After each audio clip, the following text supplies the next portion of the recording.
Hello hello বন্ধুগণ, একটি বিশেষ ঘোষণা।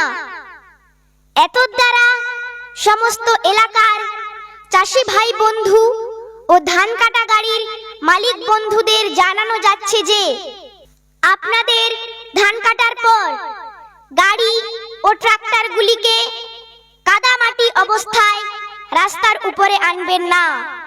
ওই সমস্ত কাদামাটি রাস্তার উপরে আসার জন্য রাস্তার অবস্থা দিনে দিনে খুবই বিপজ্জনক হয়ে উঠছে।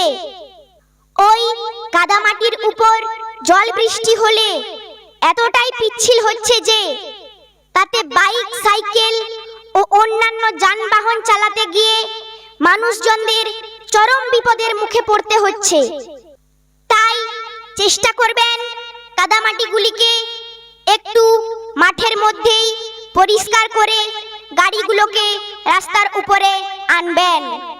মনে রাখবেন, এই সুন্দর রাস্তাটি আপনার আমার সবাইয়ের ব্যবহারের জন্য।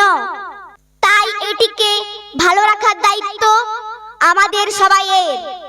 আশা করব আপনারা সবাই এই কথাগুলো একটু মেনে চলবেন। তাই আসুন সবাই মিলে এক হয়ে নিজেদের রাস্তাটাকে পরিষ্কার রাখি। এতে নিজেরা ভালো থাকি এবং অন্যকে ভালো থাকতে সাহায্য করি। ধন্যবাদ।